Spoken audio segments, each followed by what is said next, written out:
Doctor ইউনূসের সরকার গঠনের পর ১.৫ মাস পেরিয়ে গেলেও ভারত এখনো বাংলাদেশিদের সীমিত পরিসরে ভিসা দিচ্ছে, আর যার প্রভাব পড়ছে ঢাকা এবং কলকাতার সিনেমা পাড়ায়। এই জটিলতায় ছোট পর্দার অভিনেত্রী তাসনিয়া ফারিনের কলকাতার প্রতীক্ষা সিনেমা হাতছাড়া হয়েছে, যেখানে তার অভিনয় করার কথা ছিল দেবের বিপরীতে।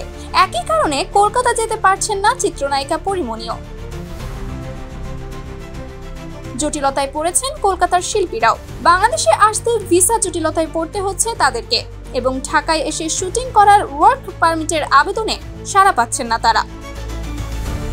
এই যেমন সেপ্টেম্বরে বাংলাদেশের ২ সিনেমায় শুটিংয়ে অংশ নেওয়ার কথা ছিল কলকাতার ২ অভিনেত্রী ঋতুপর্ণা সেনগুপ্ত এবং স্বস্তিকা মুখার্জির, কিন্তু তা সম্ভব হয়নি। পরিচালক হিমু আকরামের আলতাবানু জ্যোৎস্না দেখিনি সিনেমার শুটিং শুরু হওয়ার কথা ছিল সেপ্টেম্বরের ১ তারিখ থেকে।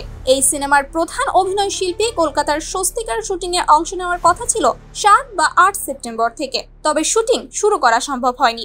সিনেমাটির পরিচালক হিমু আকরাম বলছেন, সেপ্টেম্বরের শুরুতেই শুটিংয়ের পরিকল্পনা রেখেছিলাম, আমাদের সবকিছুই প্রস্তুত, কিন্তু স্বস্তিকা মুখার্জি কলকাতা থেকে ঢাকায় এসে কাজ করবে। ওয়ার্ক পারমিটের আবেদন করে রেখেছি, পাচ্ছি না। ভিসা প্রসেসিং এরও একটা জটিলতায় পড়ে গিয়েছি, তাই সিনেমাটি শুরু করা যাচ্ছে না। শুটিং আরো ২ মাস পেছাতে হচ্ছে।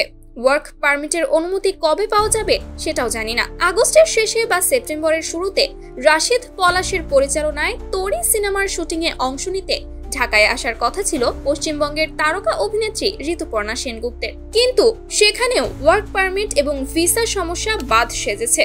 রাশিদ পলাশ বলছেন, ২ বাংলার কাজের ক্ষেত্রে কোনো সংকট তৈরি হোক তা আমরা চাই না। অন্যদিকে কলকাতার প্রতীক্ষা সিনেমা হাতছাড়া হওয়া প্রসঙ্গে ফারিনের ভাষ্য, নানা অনিশ্চয়তায় সিনেমাটি থেকে সরে আসতে হয়েছে। নভেম্বর মাসে শুটিং শুরুর কথা ছিল, শুরু করা না গেলে দেব এবং মিঠুন চক্রবর্তীর শিডিউল পাওয়া যাবে না। বাংলাদেশ থেকে এখন ভিসা পাওয়াটাও অনিশ্চিত হয়ে গিয়েছে, তাই সিনেমাটিতে আমার কাজ করা হচ্ছে না। কলকাতার ফেলুবক্সী সিনেমার শুটিং শেষ করেছেন পরিমণি, এবং এখনো বাকি আছে সিনেমাটির ডাবিং, কিন্তু ভিসা জটিলতার কারণে ভারতে যেতে পারছেন না এই অভিনেত্রী। পরিমণি বলছেন, আমার আগের ভিসা নেই, নতুন ভিসা পেতেও সমস্যা হচ্ছে।